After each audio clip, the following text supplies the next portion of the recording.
এশিয়ার 4 বাঘ খ্যাত দেশগুলোর একটি হলো সিঙ্গাপুর। বাকি 3 দেশ হচ্ছে হংকং, দক্ষিণ কোরিয়া ও তাইওয়ান। সম্প্রতি বিশ্বের সবচেয়ে প্রতিদ্বন্দ্বিতামূলক অর্থনীতির র্যাঙ্কিংয়ে সিঙ্গাপুর ছাড়িয়ে গেছে যুক্তরাষ্ট্র হংকংকে। র্যাঙ্কিংয়ের শীর্ষে সিঙ্গাপুরের উঠে আসার পেছনে দেশটির উন্নত প্রযুক্তিভিত্তিক অবকাঠামো, দক্ষ শ্রমিকের প্রাপ্যতা, অনুকূল অভিবাসন আইন এবং নতুন নতুন ব্যবসার সুপরিকল্পিত উদ্যোগ কাজ করেছে। প্রশ্ন হলো, সিঙ্গাপুরের মতো দক্ষিণ পূর্ব এশিয়ার একটি অতি ক্ষুদ্র দেশ অর্থনৈতিকভাবে এত উচ্চতায় উঠে এলো কিভাবে?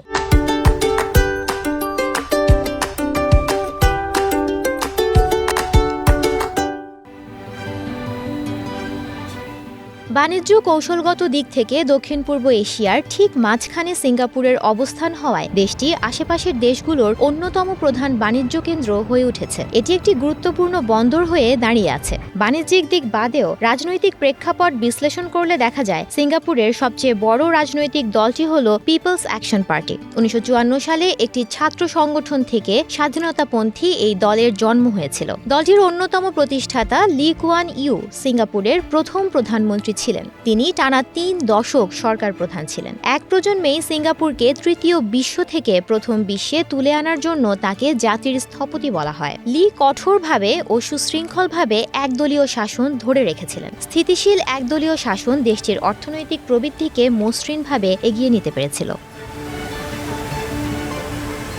তুলনামূলকভাবে কম শুল্ক গ্রহণের জন্য সিঙ্গাপুরের সুনাম দুনিয়া জুড়ে। বহু খাতেই তারা ট্যাক্স নেয় না। লভ্যাংশ, উত্তরাধিকার সূত্রে পাওয়া সম্পদ এবং উপহার উপঢৌকন পাওয়া কোনো কিছুর ওপর সেখানে শুল্ক দিতে হয় না। সোনা রূপার কেনাবেচায় পর্যন্ত ট্যাক্স আরোপ করা হয় না। এ বাধাহীন লেনদেনের কারণে সেখানে বিদেশি বিনিয়োগ ক্রমাগত বেড়ে চলেছে।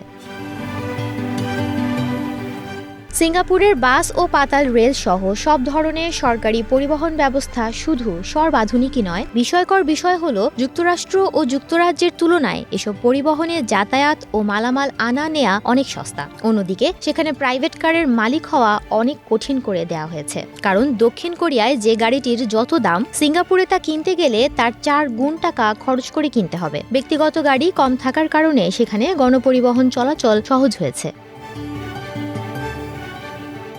সিঙ্গাপুরের মেধাবী তরুণদের মধ্যে অনেকেই সরকারি বৃত্তি নিয়ে বিদেশে উচ্চশিক্ষা অর্জন করতে যান। বৃত্তি প্রাপ্তির শর্ত অনুযায়ী বাধ্যতামূলকভাবে তাদের দেশে ফিরে নির্দিষ্ট কয়েক বছর সরকারি চাকরি করতে হয়। এছাড়া দক্ষ সরকারি কর্মীদের উচ্চ বেতন দেয়া হয়। সরকারের আর্থিক সাফল্যের অনুপাত অনুযায়ী সরকারি কর্মচারীদের বোনাসও দেয়া হয়। এত সুযোগ সুবিধা দেওয়ার পরও কোনো সরকারি কর্মকর্তা দুর্নীতি করলে তাকে কঠোর সাজা দেওয়ার নজির রয়েছে। বলা হয়, এসব বিষয় সিঙ্গাপুরকে ধনী করেছে। যতদিন এসব নীতি আছে ততদিন দেশটি ধনীই থাকবে বলে ধরে নেন কেউ কেউ।